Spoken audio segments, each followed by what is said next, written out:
ओम गणपते नमः, ओम गणेशाय नमः। दोस्तों, आज हम एक इंटरेस्टिंग चार्ट डिस्कस करेंगे। सेकंड मैरिज का चार्ट है। इसी चार्ट के बेस पे आप होने वाले बच्चे, फर्स्ट मैरिज का स्टेटस, लाइफ में मिलने वाली खुशी, क्या जॉब, क्या प्रोफेशन करते हैं, और उसके साथ कुछ इंटरेस्टिंग फैक्ट्स जो कि आपके रिलीजन के साथ रिलेटेड हो सकते हैं, उसको जानेंगे।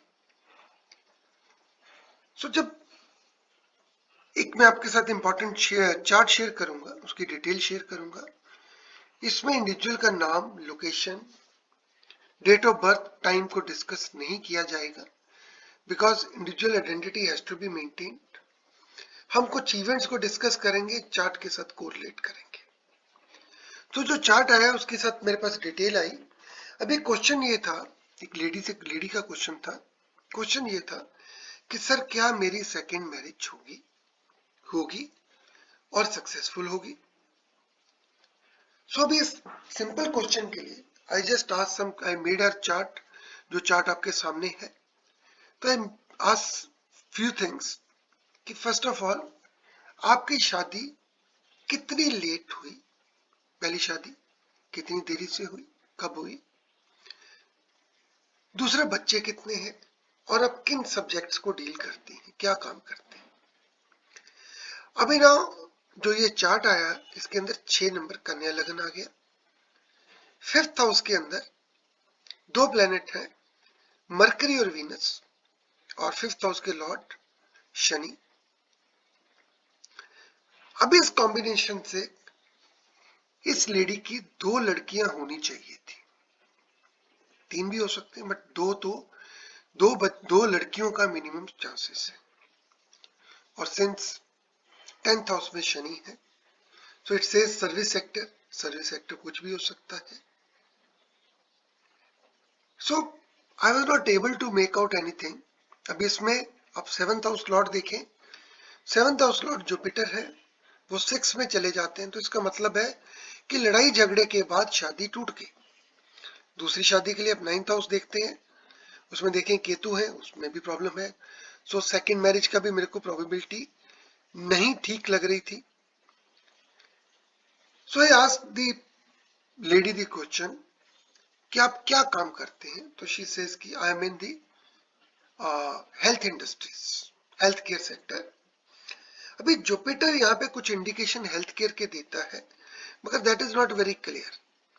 और उन लेडी के एक लड़का है, तो जो आपकी 2 लड़कियों का कॉन्सेप्ट था, ये कहीं पे गड़बड़ हो रही थी। उसके बाद आपने पूछा ब्रदर के साथ रिलेशन कैसे हैं, और ब्रदर के साथ एज डिफरेंस कितना है। जब भी राहु 3rd हाउस में आता है, मंगल के घर में है, सो आपके ब्रदर के साथ रिलेशन अच्छे नहीं रहते हैं।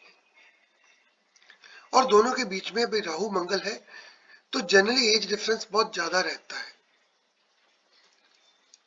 भाई हो सकता है छोटा, पहले तो होता नहीं है, अगर होता है तो एज डिफरेंस बहुत ज्यादा हो जाता है, क्योंकि उसके बीच में उसकी मदर के 1-2 वर्षन होते हैं। जो उनसे बात हुई, मेरे को ये चार्ट में गड़बड़ लगी।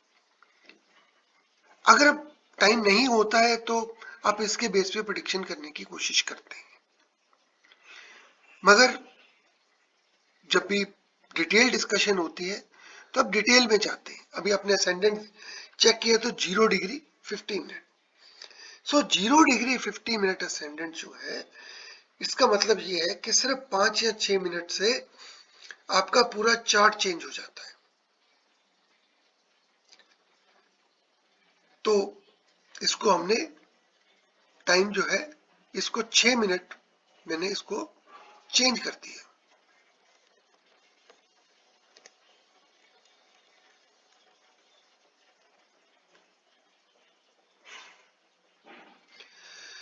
दोस्तों, अभी ये लियो लगन की कुंडली आ गई। लियो लगन की कुंडली आ गई। अभी रीजन क्या है चेंज करने का? हर टाइम हॉरोस्कोप करेक्शन हम नहीं कर सकते।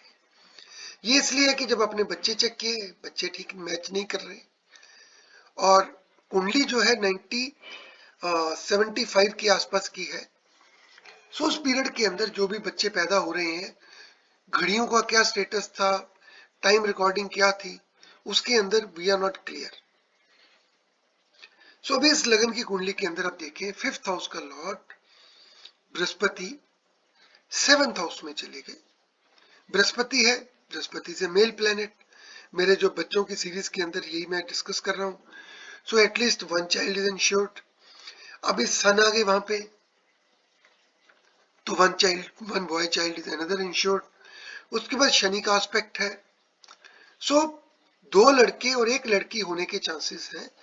बच्चे होने में डिले जरूर होगा, मगर 3 बच्चे स्पेशली 2 लड़के और 1 लड़की हो सकती है। अभी आप देखें कि अभी बृहस्पति 7th हाउस में आ गए। जब बृहस्पति 7th हाउस में आ गए तो बृहस्पति को बोलते हैं कारक भावनाशी। सो शादी होने में डिले होता है। इस लेडी की जो शादी हुई तकरीबन 38 इयर्स की एज में जाके इसकी शादी होती है। 38 ईयर की शनि की वजह से। अच्छा, अभी आप शनि का नक्षत्र देखें। शनि का जो नक्षत्र है, शनि 7th हाउस लॉर्ड, और वो रेट्रोग्रेड में है, और उसका नक्षत्र है पुनर्वसु। पुनर्वसु मीन्स दोबारा बसना। अगर शनि वक्री ना हो और शनि का नक्षत्र पुनर्वसु ना हो तो शनि 11th हाउस में आपको अच्छे रिजल्ट देगा। शादी के अंदर स्टेबिलिटी आएगी। बृहस्पति यहां पे होने से शादी में डिले जरूर है, शनि की वजह से भी डिले है, मगर शादी के अंदर स्टेबिलिटी होती। सो भी पुनर्वसु का मतलब हो गया कि उसको शादी के बाद दोबारा बसना था। 2 शादियां, कम से कम 2 शादियां जीवन में कंफर्म हो गई। अभी एक उसका बेटा है। सो ये जो चार्ट है, अभी ये चार्ट करेक्ट हो गया। अभी 6th हाउस में आते हैं। सो 6th हाउस में शुक्र आ गए और साथ में बुध आ गए। शुक्र जो है 10th हाउस के लॉर्ड है और 6th हाउस में है। सो शुक्र किस चीज को इंडिकेट करते हैं? शुक्र हेल्थ को इंडिकेट करते हैं। सो हेल्थ इंडस्ट्री के साथ जुड़े होना, वो एक इसके साथ कनेक्शन आपका नजर आ गया। अभी आप देखें दोस्तों, अभी दूसरी मैरिज के लिए आप 9th हाउस को देखेंगे। 9th house Aries sign, Aries sign के साथ राहु बैठ गए। Aries sign means Mangal, Mangal अपनी राशि में आके बैठ गए और साथ में राहु आके बैठ गए। अभी इंटरेस्टिंगली ये जो सेकंड मैरिज है वो लव अफेयर का केस है। अभी मंगल को आप ब्रदर के साथ भी इंडिकेट करते हैं। जब आप ब्रदर के साथ इंडिकेट करते हैं तो आप ये देखते हैं कि ब्रदर और राहु कहीं ना कहीं परिवार के साथ, जमीन के साथ धोखा हुआ होता है। अगर मंगल 4th हाउस में आ जाए और साथ में राहु हो तो आप देखेंगे जमीन के साथ कहीं ना कहीं धोखा जुड़ा हुआ है। तो इस केस के अंदर जो इंडिविजुअल के ब्रदर हैं, उन्होंने फादर की पूरी प्रॉपर्टी को हथिया लिया और जो लड़की है इसको उसका शेयर नहीं दिया। पहले हस्बैंड की जो डेथ है वो शनि पुनर्वसु और बृहस्पति सप्तम में होने की वजह से हो गई। अभी सेकंड मैरिज देखें। सेकंड मैरिज में मंगल राहु है, 9th हाउस का स्वामी है। 9th हाउस का स्वामी मंगल, 9th हाउस किसको इंडिकेट करता है? अभी आपने ब्रदर को चेक किया। अभी 9th हाउस का स्वामी होने की वजह से ये रिलीजन को भी इंडिकेट करता है। साथ में राहु है। So this lady she went into a different religion. She got converted to Islam. So she got converted to Islam. So अभी आप देखेंगे कि मंगल जो है 9th हाउस का लॉर्ड, धर्म का, उसके रिलीजन का लॉर्ड है। साथ में राहु जो कि विदेशी है, विदेशी मीन्स फॉरेन। अगर हिंदू है मुस्लिम में कन्वर्ट होता है तो एलियन हो गया। अगर हिंदू मुस्लिम है हिंदू में कन्वर्ट या क्रिश्चियन में कन्वर्ट होता है तो वो भी राहु का उसके अंदर इफेक्ट आ गया। तो भी इस केस के अंदर आप देखें कि इसके चार्ट के अंदर मंगल राहु कॉम्बिनेशन होने की वजह से, और मंगल 9th हाउस को इंडिकेट करता है, सो इसकी वजह से ये क्लैरिटी आ गई कि उसने शी कन्वर्टेड इनटू। सो दोस्तों पहले हम देखें इसकी शादी जो है इंडिविजुअल की कब हुई। तो इंडिविजुअल की शादी अगस्त 2013 में हुई। किस पीरियड में हुई उसको देखने के लिए आगे चलते हैं। सो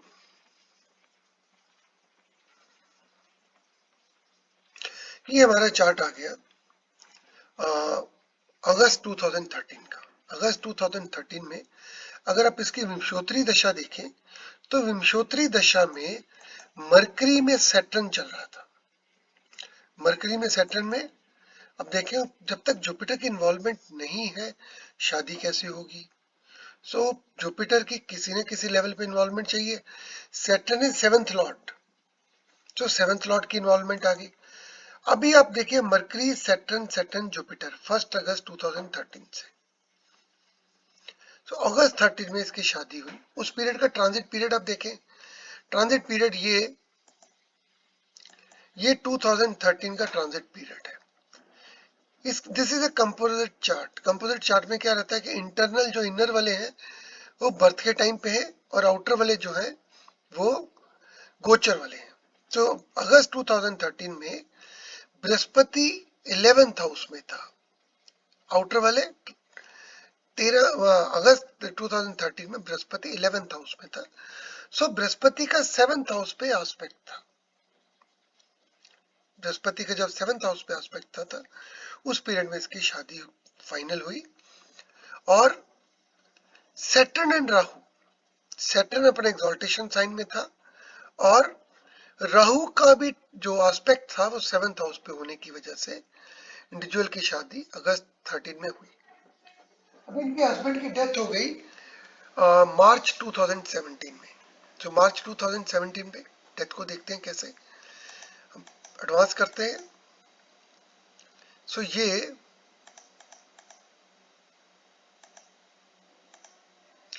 पीरियड आ गया अगस्त 2017।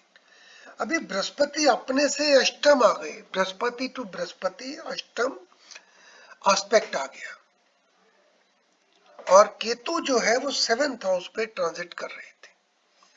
बाहर देखिए, बाहर के सर्कल में जो केतु है वो 7th हाउस में थे और बृहस्पति अपने से मारक स्थान में आ गए यानी कि 2nd हाउस में, और अष्टम षष्टम अष्टम रिलेशन की वजह से शनि जो कि 7th हाउस के लॉर्ड थे, शनि इस पीरियड में वक्री हो गए। सो देखें तीनों कॉम्बिनेशन इंडिकेट करते हैं कि 7th हाउस पे उस पे काफी ज्यादा एफ्लिक्शन थी और उसकी वजह से इंडिविजुअल के हस्बैंड की डेथ हो गई। अभी अगला जो इसका शादी का पीरियड आएगा वो कब आएगा उसको देखने की कोशिश करते हैं।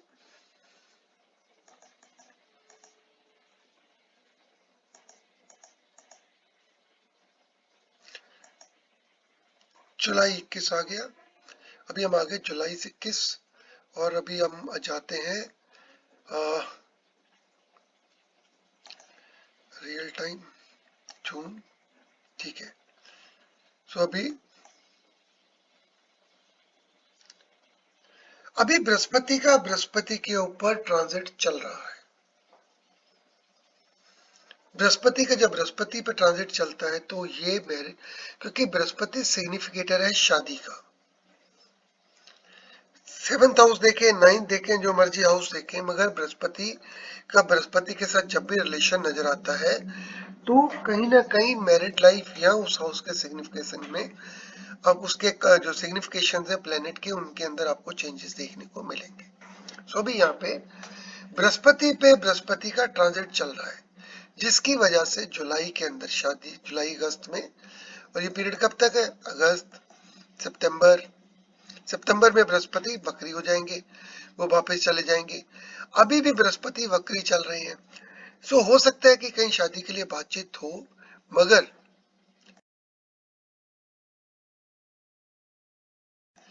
वो आगे बढ़ ना पाए क्योंकि बृहस्पति वक्री है। सो ये पीरियड को हम भूल जाते हैं।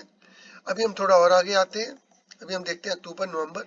नवंबर में दोबारा 20 नवंबर के बाद बृहस्पति 7th हाउस में ट्रांजिट कर जाएंगे।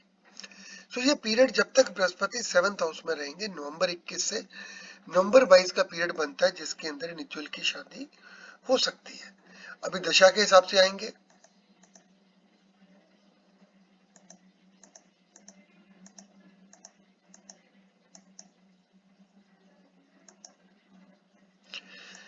केतु में मरकरी की दशा स्टार्ट हो रही है 30/11/2021 में।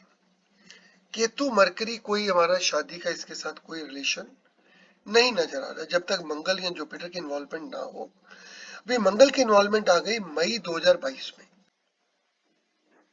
तो दोस्तों ये देखते हैं पीरियड ट्रांजिट में जो पीरियड आ रहा है, नवंबर में बृहस्पति 7th हाउस में चले जाएंगे और 7th के ऊपर बृहस्पति का ट्रांजिट जो है वो सेकंड मैरिज को इंडिकेट करता है।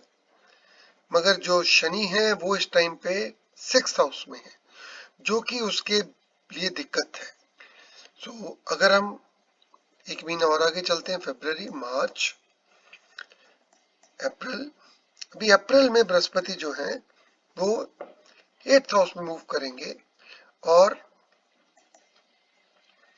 जो शनि है वो 7th हाउस में मूव करेंगे। साथ में इसका मंगल का ट्रांजिट भी 7th हाउस में आ जाएगा। अगर हम दशा में जाएंगे तो आप देखेंगे कि 30 मई 2020 मींस मई में इसकी शादी सेकंड मैरिज होने की प्रोबेबिलिटी है। अगर हम इसको लंबा डिले कर देते हैं, मान लीजिए ये पीरियड मई जून तक भी ठीक है, राहु का ट्रांजिट भी ठीक है, उसके बाद जब मंगल यहाँ से निकल जाएंगे तो फिर प्रोबेबिलिटी शादी की प्रोबेबिलिटी बनती है जुलाई और अगस्त में। जुलाई अगस्त में मंगल 9th हाउस अपने ही घर में राहु के साथ ट्रांजिट कर रहे हैं, तो ये प्रोबेबिलिटी बनती है। अगर अगस्त लेट हो जाता है तो फिर जो नेक्स्ट आएगा आपका पीरियड,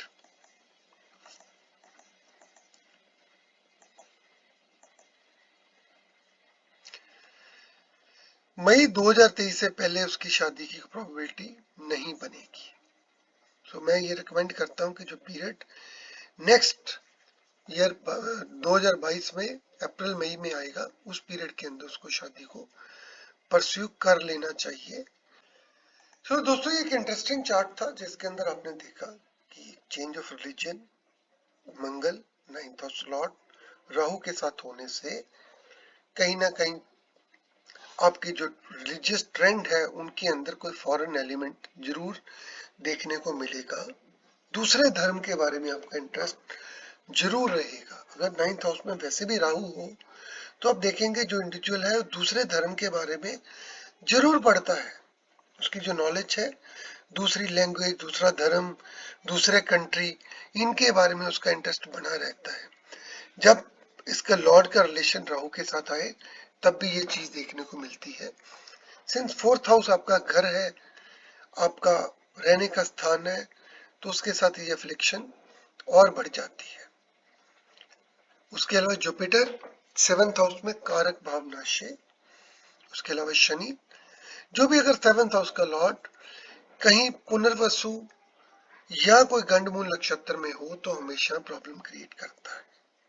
एक और नया कंसेप्ट, जब भी 7th हाउस का लॉर्ड या जुपिटर जो कि कारका है शादी का 12th हाउस में जाएगा, सेकेंड हाउस में जाएगा और 6th और 8th में जाएगा तो मैरिज के ऊपर कहीं ना कहीं अफ्लिक्शन को शो करता है। मेल प्लैनेट्स जो है वो मेल चाइल्ड देते हैं, जो फीमेल प्लैनेट है वो फीमेल चाइल्ड देते हैं। आई होप आपको इसके अंदर कुछ इंटरेस्टिंग लगा होगा। इसके अंदर काफी ज्यादा पॉइंट्स हैं जो कि हम बहुत ज्यादा, अगर आपको इसके अंदर कोई सोल्यूशन नहीं मिल रहा, उस पीरियड में जाके कवर करते हैं। ये जस्ट आपको एक थोड़ा सा इंडिकेशन देना था कि ये चीजें आपको चार्ट के अंदर देखनी चाहिए। आप अपने कमेंट्स, क्वेरीज कमेंट सेक्शन में दे सकते हैं। आपका दिन शुभ रहे। ओम गणपति नमः।